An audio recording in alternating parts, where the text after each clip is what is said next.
What if the one you loved most never really left? Pop superstar Robbie Williams has always been open about his belief in the paranormal, but nothing prepared him for what happened after his beloved dog passed away. Late at night, in the silence of his own home, Robbie began to hear the unmistakable sound of paws on the floor, and even felt the weight of his dog jumping onto his bed, long after it was gone. Was it grief, or something far more real? Tonight, we uncover Robbie Williams' chilling yet heartwarming ghost story. 1. Adele. In the quiet village of Partridge Green, West Sussex, stands a grand old property known as Lock House. From the outside, it looks like a picture-perfect English countryside mansion, elegant, historic, and peaceful. But for those who have lived within its walls, the story is far darker. Back in 2011, global superstar Adele rented Lock House. At that point in her career, she was already one of the biggest names in the music industry. But even fame and fortune couldn't protect her from the unsettling experiences she claimed to have inside this house. In an interview, Adele admitted that the place felt quite scary. In fact, she was so unnerved that she joked about needing a bodyguard just to stay there at night. The mansion, once believed to have been a convent, is filled with long corridors and shadowy staircases. At night, Adele and her staff reported hearing footsteps echoing through the halls. Sometimes it sounded like someone pacing slowly upstairs, but whenever they checked, the rooms were empty. There were also strange cold spots in certain parts of the house, the kind of chill that isn't explained by a draft or weather, the kind that makes the hair on the back of your neck stand up. The staff, who were used to working in luxury homes, confessed they often felt uneasy. Several of them claimed they heard whispers in the middle of the night, faint voices that seemed to come from nowhere. At first, they dismissed it as imagination, but when the same thing kept happening over and over again, they realized something wasn't right. Some refused to stay in the mansion after dark. Adele herself never described seeing a ghost, but the feeling of being watched haunted her time there. Even in her own bedroom, she reportedly felt uncomfortable, as though someone else was sharing the space. That constant sense of unease eventually became too much. What makes this story even more chilling is what happened afterward. Once Adele moved out, the owner tried to sell Lock House, but potential buyers were spooked. Newspapers ran headlines like, "Adele's haunted mansion no one wants to buy." Her own words about the property's eerie atmosphere were enough to scare people away, turning it into one of the most infamous homes in Sussex. To this day, locals whisper about the house's history and the lingering presence that Adele herself couldn't ignore. Was it the spirits of former nuns from its convent days? Or something even older, tied to the land itself? Whatever the truth, one thing is certain, even one of the world's most powerful voices didn't feel safe inside Lock House. 2. Sean Williamson. The Isle of Sheppey, off the coast of Kent, is known for its windswept landscapes and eerie atmosphere. But for actor Sean Williamson, best known for his role as Barry Evans in EastEnders, it became the setting of one of the most chilling experiences of his life. Sean was appearing on the TV series Celebrity Help. My House is Haunted, when he decided to confront the strange activity surrounding a property on the Isle of Sheppey. At first, he was skeptical. He wasn't the type to immediately believe in ghosts. But what happened next left even him shaken. One evening, while walking down the staircase of the house, Sean felt something sudden and forceful. He was shoved. Not a stumble, not his imagination, but a hard push strong enough to make him lose his balance. He barely managed to catch himself before falling. For a grown man, especially one used to being in control, the feeling of an unseen hand pushing you is terrifying. Sean later admitted that he was convinced something, or someone, wanted him out of that house. The incident didn't stop there. Throughout his time in the property, Sean and others witnessed strange disturbances. Pictures fell off the walls without explanation. Shadows were spotted near the upstairs windows, and even the builders who had worked on the house refused to stay late, claiming they had seen a woman's figure staring out from a window when no one was inside. For Sean, the scariest part wasn't just the physical push but the overwhelming sense of hostility. Many ghost encounters are described as neutral, or even benign. But what he experienced felt aggressive, almost personal, as if the spirit resented his presence. His own words made it clear, this was no trick of the mind. He had been physically touched, and not in a friendly way. After his encounter, Sean openly admitted that his view of the paranormal had changed. He said that before this, he didn't take ghost stories too seriously, but once you feel an invisible force shoving you down the stairs, doubt becomes impossible. The Isle of Sheppey already carries a reputation for strange happenings, with its history of shipwrecks, wartime tragedies, and old buildings tied to loss and sorrow. For locals, Sean's experience only confirmed what they had whispered about for years: the island holds restless spirits. Even today, the memory of that moment stays with Sean Williamson. He described the feeling in simple, human words: "I know I was pushed." No camera tricks, no exaggeration, just raw fear from a man who never expected to encounter something so unexplainable. If you're enjoying these ghost stories, don't forget to like and share the video. And for more chilling tales, make sure to subscribe to my channel so you never miss the next one. 3. Simon Gregson. For most people, a family home is a place of comfort and safety. But for actor Simon Gregson, famous for playing Steve McDonald on Coronation Street, his home turned into the backdrop for one of the most unnerving experiences of his life. Simon once described, during an appearance on Good Morning Britain, how his seemingly ordinary house revealed a chilling secret. One evening, while he and his wife Emma were upstairs, something caught their attention on the landing. What they saw wasn't a trick of the light or a fleeting shadow.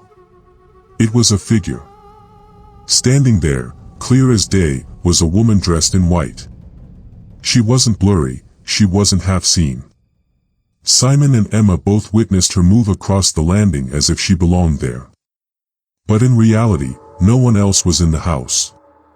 In that frozen moment, the couple simply stared, overwhelmed by shock and disbelief. The woman didn't make a sound, didn't acknowledge them, but her presence carried an unmistakable weight.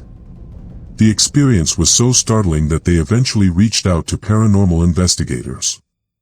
The ghost hunters dug into the history of the property and discovered something disturbing. The house had been built on the grounds of an old brickworks, a site known for tragic accidents and loss of life in the past. It wasn't just a house with creaky floors, it was a place carrying the weight of history. Simon admitted that what shook him most wasn't just seeing the apparition, but how real and solid it appeared. This wasn't a flicker at the edge of his vision, it was like a living person had entered his home. He described the figure as moving with purpose, almost casually, before vanishing without explanation. For Emma, the experience was equally chilling. As a mother, the thought of something otherworldly sharing their family space filled her with unease. She confessed that the memory lingered long after the figure disappeared, leaving her questioning the safety of her own home. The investigators confirmed that Simon's house wasn't unique. Many homes built over sites with heavy industrial history, especially places like old brickworks, often carry stories of hauntings. Workers who lost their lives, tragedies that were never fully acknowledged, and the emotional residue of hard labor and suffering all seem to leave their mark. For Simon, the incident has never fully left him. Even years later, he talks about it with a mixture of disbelief and certainty. He may not claim to understand what he saw, but he knows what he and Emma witnessed was real. The lady in white wasn't just a ghost story told by strangers. She was there, inside their home, silently walking across the landing, a reminder that some spirits refuse to be forgotten. For Kate Middleton and Prince William. Tucked away in the Norfolk countryside lies Anmer Hall, a Georgian country house that looks like the picture of elegance and tradition. It's part of the Sandringham estate, and for years it has been home to Prince William and Kate Middleton, the Prince and Princess of Wales. On the surface, it's the kind of home most people would dream of. Spacious rooms, sweeping gardens, and the calm of the English countryside. But like many old houses in Britain, it carries a shadowy past that refuses to stay buried. According to local historians and even paranormal experts, Anmer Hall is believed to be haunted by the ghost of a Catholic priest executed in the 16th century. His crime? Remaining loyal to his faith during a time when Catholicism was brutally suppressed. The story goes that he was dragged from the grounds and executed nearby, but his spirit never truly left. For centuries, residents and staff have whispered about strange happenings, creaking footsteps in empty corridors, the feeling of being watched, and glimpses of a dark-robed figure moving silently through the halls. When William and Kate took up residence, rumors began to swirl again. Locals joked that every great English hall comes with a ghost, but behind the humor was a thread of unease. Paranormal historian Richard Felix, who has studied hauntings across the UK, singled out Anmer Hall as a location with a powerful and unsettled energy.